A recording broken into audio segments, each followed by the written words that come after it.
Salve, salve galera, Denis Bofarin, seja muito bem-vindo a este canal. E desde já eu aviso que esse vídeo ele está impressionante, muito impressionante mesmo. Ele está diferente de todos os vídeos que eu já fiz até agora. Então assista ele até o final, que além desse vídeo estar completamente impressionante, no final dele vai ter uma informação que é mais impressionante ainda. Vocês vão ver o que eu tô falando, então vamos lá. Para a gente entender, para a gente começar a entender, vamos ver em 1 Pedro, capítulo 1, versículos 19 e 20. Mas pelo precioso sangue como de cordeiro sem defeito e sem mácula, o sangue de Cristo, conhecido com efeito antes da fundação do mundo, porém manifestado no fim dos tempos, por amor de vós. Olha o que Pedro falou, que Jesus foi manifestado no fim dos tempos. E é exatamente isso, galera. Aquele tempo que Jesus esteve e que ele morreu na cruz, ali era o fim dos tempos. Mas como assim o fim dos tempos? Bom, vocês vão entender ao decorrer do vídeo. É como eu falei, ele está muito impressionante. Então olha só para reforçar um pouquinho disso que Pedro falou, vamos lá para Atos capítulo 2, versículos do 15 ao 18. Estes homens não estão embriagados, como vindes pensando, sendo esta a terceira hora do dia. Mas o que ocorre é o que foi dito por intermédio do profeta Joel. E acontecerá nos últimos dias, diz o Senhor, que derramarei do meu espírito sobre toda a carne. Vossos filhos e vossas filhas profetizarão, vossos jovens terão visões e sonharão vossos velhos. Até sobre os meus servos e sobre as minhas servas derramarei do meu espírito.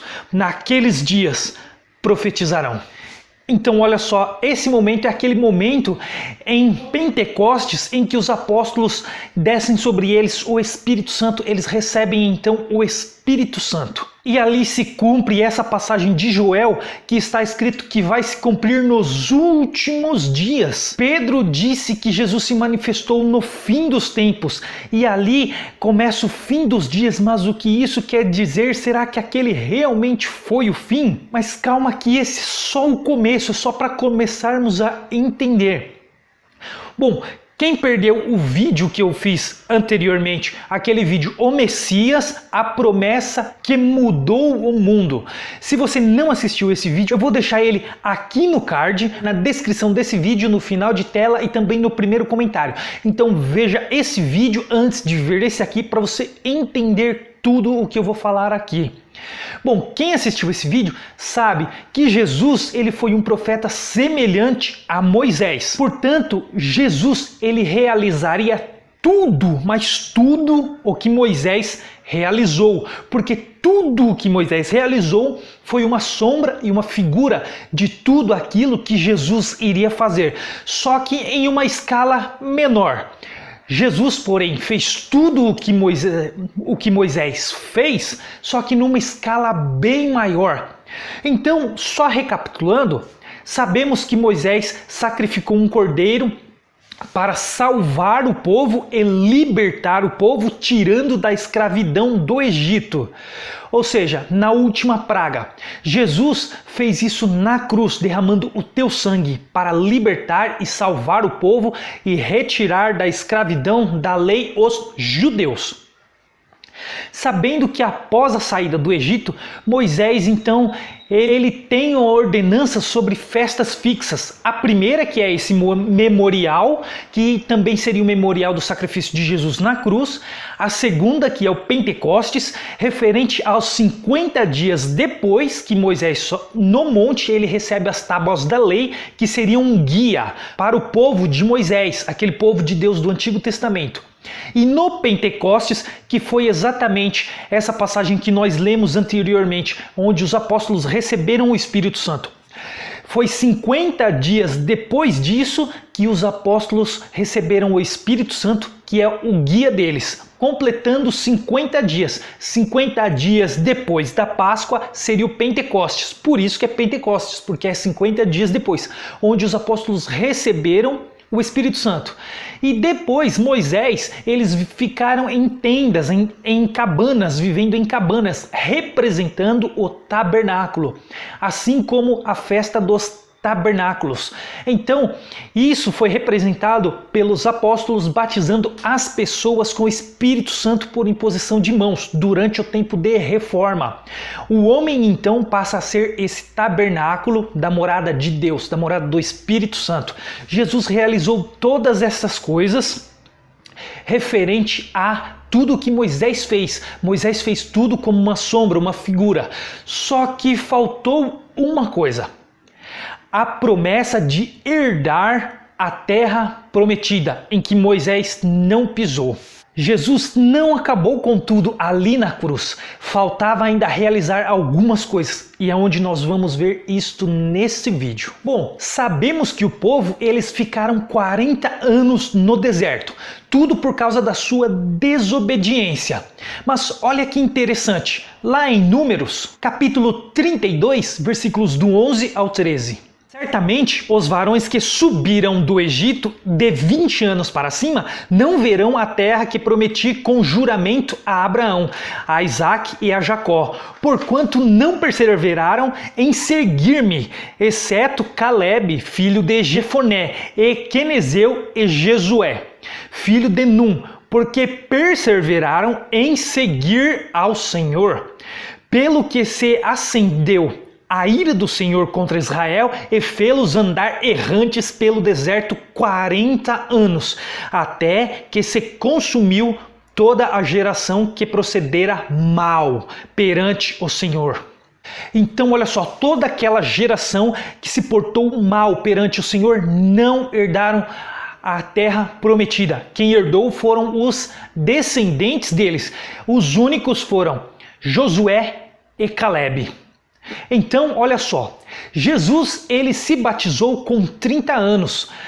João o Batista, então, batiza Jesus aos 30 anos, dando início ao ministério de Jesus, segundo a própria lei. Ou seja, com 30 anos, 40 anos depois, vai dar no ano 70, que acontece um fato muito importante, mas calma que já vamos chegar lá.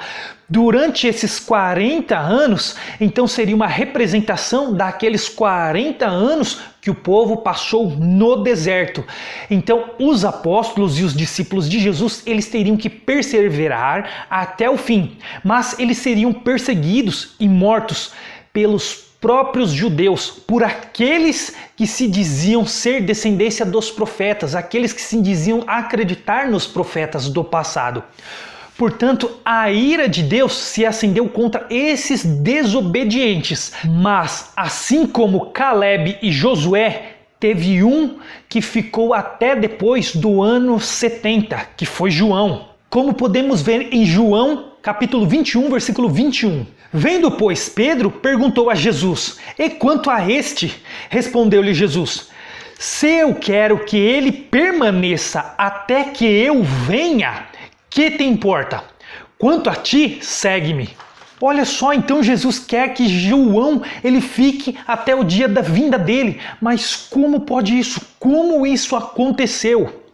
Bom, então vamos lá para o ano 70, em que se iniciou a vinda de Jesus. Ou seja, como assim se iniciou a vinda de Jesus?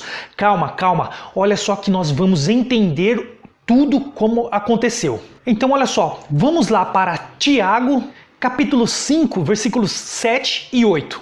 "Sede, pois, irmãos, pacientes até a vinda do Senhor.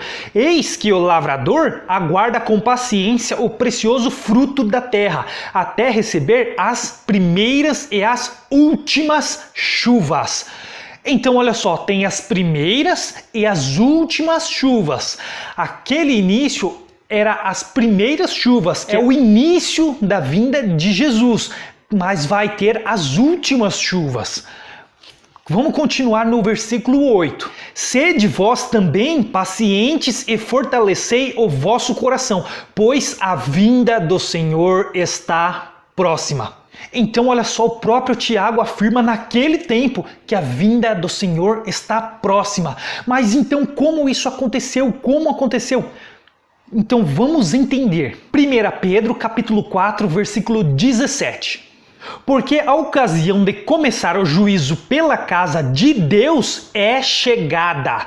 Ora, se primeiro vem por nós, qual será o fim daqueles que não obedecem ao Evangelho de Deus? Exatamente, olha só, a hora de começar o juízo sobre a casa de Deus é chegada, Pedro afirmou. Mas como assim? Exatamente, essas primeiras chuvas são um juízo que começou no ano 70. Olha só, para entendermos isso, vamos lá para Lucas capítulo 11, versículos 47 ao 51.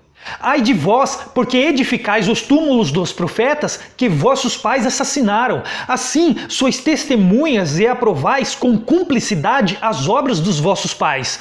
Porque eles mataram os profetas, e vós lhes edificais os túmulos. Porque isso também disse a sabedoria de Deus: enviar-lhes-ei profetas e apóstolos, e a alguns deles matarão, e a outros perseguirão, para que desta geração se peçam contas do sangue dos profetas derramado desde a fundação do mundo, desde o sangue de Abel até o sangue de Zacarias, que foi assassinado entre o altar da casa de Deus. Sim, eu vos afirmo, contas serão pedidas a esta geração. Então olha só, as contas vão ser pedidas daquela geração que Jesus esteve lá, desde a morte de Abel até a morte do último profeta. As contas foram pedidas àquela geração, e aquela geração também perseguiu os apóstolos, assim como matou o próprio Jesus também. Então o juízo se iniciou naquela geração. Como o próprio Jesus afirma lá em Lucas capítulo 18, versículo 31. Tomando consigo os 12, disse-lhes Jesus: eis que subimos para Jerusalém, e vai cumprir-se ali tudo quanto está escrito por intermédio dos profetas, no tocante ao Filho do Homem. Olha só, então vai se cumprir ali em Jerusalém tudo o que disse os profetas no tocante ao Filho do Homem. O Filho do Homem que foi Jesus. Porque olha só o que diz lá em Lucas capítulo 11, versículo 30. Porque assim como Jonas foi um sinal para os ninivitas, o Filho do Homem o será para esta geração. Aí esse versículo está falando que o Filho do Homem foi um sinal para aquela geração que perseguiu os apóstolos, que matou Jesus, para aquela geração que é descendente daqueles que perseguiram e mataram os profetas. Então, olha só o que Jesus vai fazer com eles. Lá em Mateus, capítulo 21, versículos do 43 ao 45. Portanto, vos digo que o reino de Deus vos será tirado e será entregue a um povo que lhe produza os respectivos frutos. Todo o que cair sobre esta pedra ficará em pedaços, e aquele sobre quem ela cair ficará reduzido a pó. Os principais sacerdotes e os fariseus, ouvindo estas parábolas, entenderam que era a respeito deles que Jesus estava falando. Então olha só, Jesus vai tirar o reino deles e dar um reino a um povo que não era povo, para lhe dar os respectivos frutos. Esse povo que Jesus vai entregar são os gentios, só que pela fé, aqueles que crerem em Jesus, e vai ser dado a esses o reino. E o motivo nós vemos lá em Romanos capítulo 11, versículo 11. Pergunto, pois, porventura tropeçaram para que caíssem? De modo nenhum, mas pela sua transgressão veio a salvação aos gentios, para pô-los em ciúmes. Então aí, por causa da transgressão dos judeus, veio a salvação para os gentios, que foi para pôr os judeus em ciúmes. Então olha só o que diz em Mateus capítulo 25, versículo 31. Quando vier o Filho do Homem na sua majestade e todos os anjos com ele, então se assentará no trono da sua glória. Aí quando vier o Filho do Homem, que nós sabemos que é um sinal para aquela geração. Em Mateus ainda capítulo 24, versículo 31. Ele enviará os seus anjos com grande clangor de trombetas, os quais reunirão os seus escolhidos dos quatro ventos de uma a outra extremidade dos céus. A parábola da figueira, exortação à vigilância. Então, olha só, quando ele vier no trono de sua glória, ele vai reunir os seus escolhidos, ele é o Filho do Homem, então ele vai fazer isso naquela geração. Os seus escolhidos são os 12 apóstolos. Jesus escolheu 12 para ser discípulos dele, então ele vai reunir os apóstolos e olha só para quê? Ainda em Mateus capítulo 19, versículo 28. Jesus lhes respondeu: em verdade vos digo que vós, os que me seguistes, quando na regeneração o Filho do Homem se assentar no trono da sua glória, também vós assentareis em 12 tronos para julgar as 12 tribos de Israel. Então os 12 apóstolos serão reunidos para sentar em 12 tronos para julgar as 12 tribos de Israel. Então, olha só, agora voltando para os anos 70 depois de Cristo, que apenas o apóstolo João permaneceu vivo até esse tempo, vamos ver o que aconteceu com Jerusalém no ano 70. Quando, porém, virdes Jerusalém sitiada de exércitos, sabei que está próxima a sua devastação. Então, os que estiverem na Judéia fujam para os montes, os que se encontrarem dentro da cidade, retirem-se, e os que estiverem nos campos, não entrem nela, porque estes dias são de vingança para se cumprir tudo o que está escrito. Ai daqueles que estiverem grávidas e das que amamentarem naqueles dias, porque haverá grande aflição na terra e irá contra este povo. Cairão ao fio de espada e serão levados cativos para todas as nações, e até o que os tempos dos gentios se completem, Jerusalém será pisada por eles. Haverá sinal no sol, na lua e nas estrelas, sobre a terra angústia entre as nações, em perplexidade por causa do bramido do mar e das ondas. Haverá homens que desmaiarão de terror e pela expectativa das coisas que sobrevirão ao mundo, pois os poderes do céu serão abalados. Então se verá o Filho do Homem vindo numa nuvem com poder e grande glória. Então, em 70 se verá o Filho do Homem vindo em uma nuvem com poder e muita glória. E nesse dia, nesse ano 70, Jerusalém foi devastada, foi invadida, foi arruinada. O templo foi derrubado pelo general Tito de Roma. O general Tito, então, ele deixou um único muro de pé do templo. E esse muro foi para simbolizar que Jerusalém perdeu. Ou seja, mas muitos acham que Jesus vai vir numa nuvem para buscar a sua igreja tal, mas a verdade é que esse termo vir nas nuvens não se refere a de fato literal Jesus vir numas nuvens. O próprio Jesus, ele mostra isso pra gente. Lá em Mateus capítulo 26, versículos do 63 ao 65. Jesus, porém, guardou silêncio e o sumo sacerdote lhe disse: eu te conjuro pelo Deus vivo que nos digas se tu és o Cristo, o Filho de Deus. Respondeu-lhe Jesus: tu o dissestes. Entretanto, eu vos declaro que desde agora vereis o Filho do Homem assentado à direita do Todo-Poderoso e vindo sobre as nuvens do céu. Então o sumo sacerdote rasgou as suas vestes, dizendo: blasfemou, que necessidade mais temos de testemunhas? Eis que ouvistes agora a blasfêmia. Então, olha só, Jesus acabou de falar que eles, os fariseus, viria o Filho do Homem assentado à direita do Pai e vindo sobre as nuvens dos céus, desde agora, daquele momento. Mas por quê? Vir na nuvem é um significado para vir com julgamento. Jesus estava julgando aquela geração por ter perseguido Jesus e porque ia matá-lo. E também por causa dos antepassados deles por terem matado os profetas. profetas, vir na nuvem tinha esse significado de vir com julgamento. Porque no tempo da lei, quando Deus vinha numa nuvem sobre o propiciatório, era para julgar o povo. Então era referente a isso o significado de vir nas nuvens.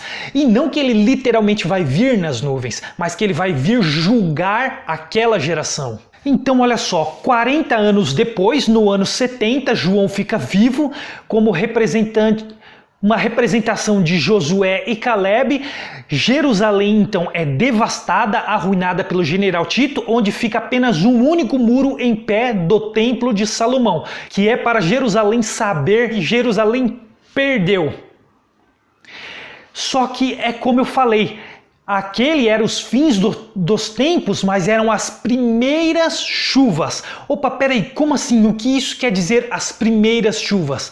Olha só como agora, a partir de agora, como vai começar a ficar muito interessante. Vamos lá para Deuteronômios, capítulo 23, versículos 2 e 3. Nenhum bastardo entrará na Assembleia do Senhor, nem ainda a sua 10ª geração entrará nela.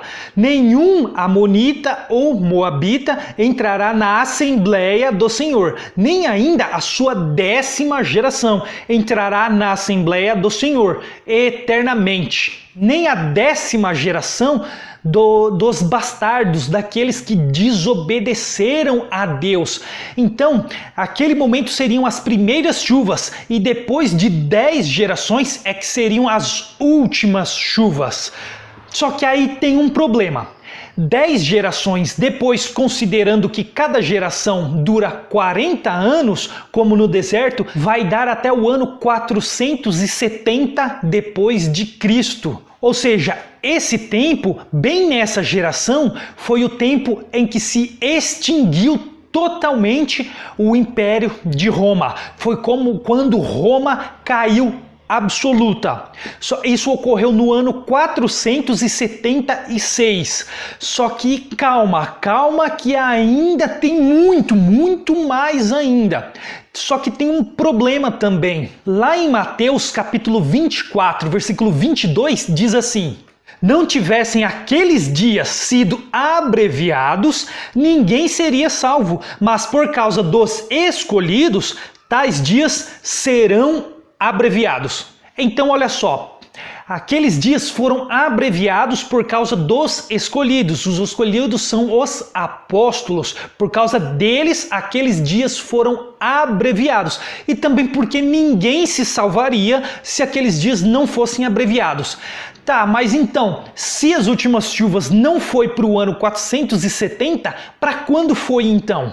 Então vamos lá para Números capítulo 14, versículo 18. O Senhor é longânimo e grande em misericórdia, que perdoa a iniquidade e a transgressão, ainda que não inocenta o culpado, e visita a iniquidade dos pais nos filhos até a 3ª e 4ª gerações. Então, Deus ele visita a iniquidade dos pais nos filhos até a 3ª e 4ª geração. Vimos que ele é longânimo e grande em misericórdia.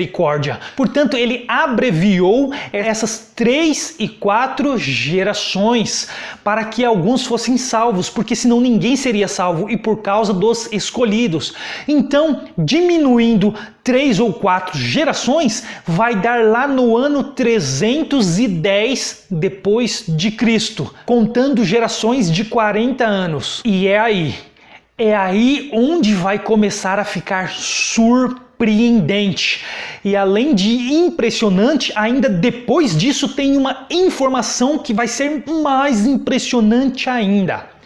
Então olha só, nessa geração de 310, um pouquinho antes disso, no ano de 305, se dá no reinado do imperador Diocleciano. No ano 305, ele faz uma aliança com outros coronéis. Ele faz uma aliança com alguns outros porque Roma se dividiu. Mas como assim Roma se dividiu e por que ele fez essa aliança? justamente nesse ponto é aquela passagem que Daniel fala da estátua de Nabucodonosor, que a canela de ferro, que seria o reinado de Roma.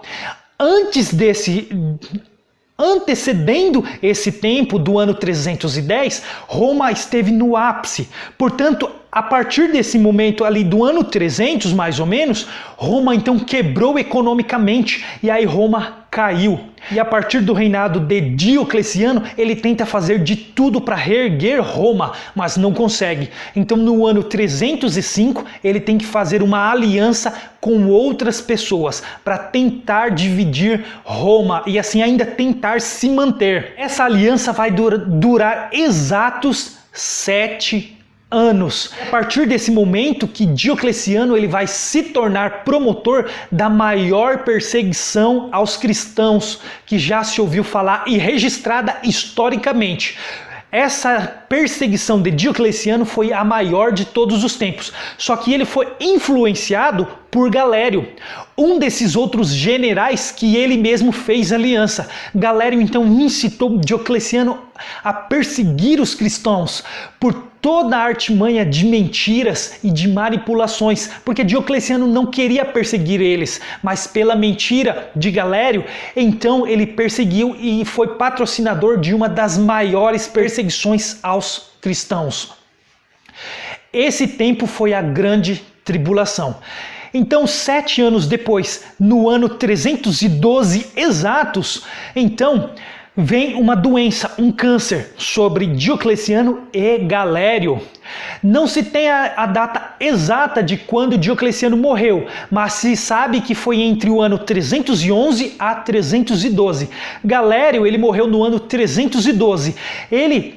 Pela enfermidade, ele se arrependeu e reconheceu que essa enfermidade foi por uma maldição de Deus por ter perseguido os cristãos. Nesse momento, eles pararam com a perseguição e decretaram o fim à perseguição aos cristãos. Só que nesse momento, no ano 312, Constantino já havia tomado o lugar de Constâncio Cloro, que era seu pai. Era um dos generais sob essa aliança junto com Diocleciano. Um outro era Maximiano, que nesse tempo também no ano 312, Magêncio havia substituído Maximiano.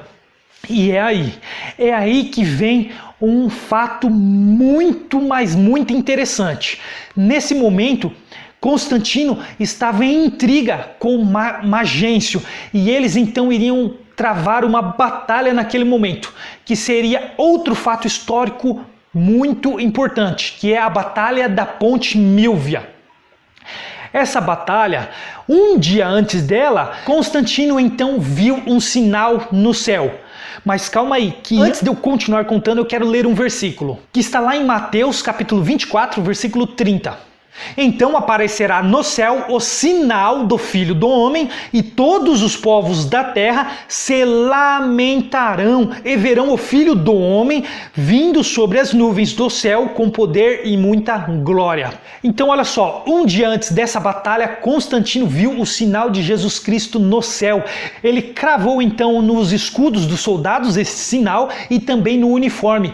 Ele então, no outro dia, ele foi a essa batalha com Magêncio e ele ganhou essa batalha. Ele entendeu que o sinal foi para ele.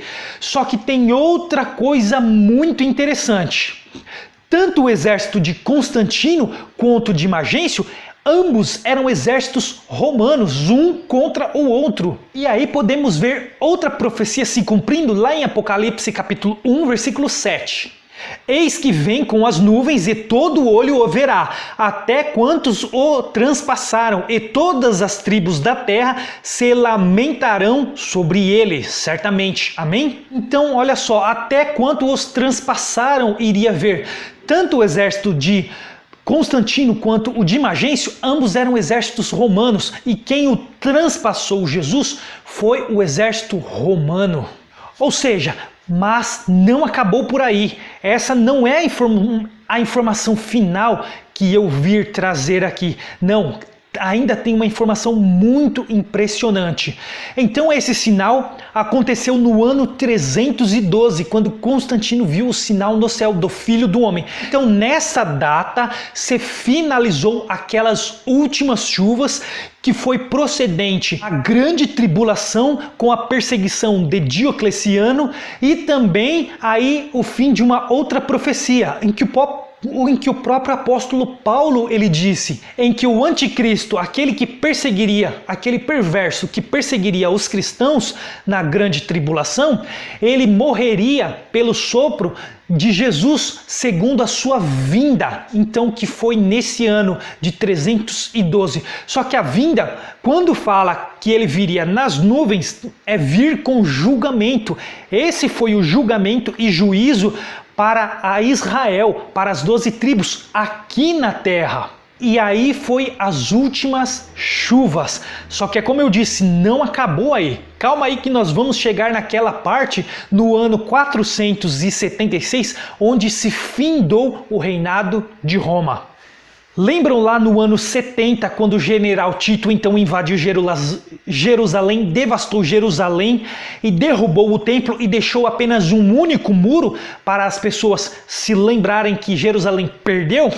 Exatamente, alguns anos depois do ano 312, alguns anos depois, aquele muro se tornaria o Muro das Lamentações, onde todos os judeus se lamentariam ali. E não só os judeus, mas muitos países nos dias de hoje, muitas pessoas vão até Jerusalém para conhecer esse Muro das Lamentações. E como nós vimos nos dois últimos versículos, todas as tribos da terra, todos os povos da terra se lamentarão.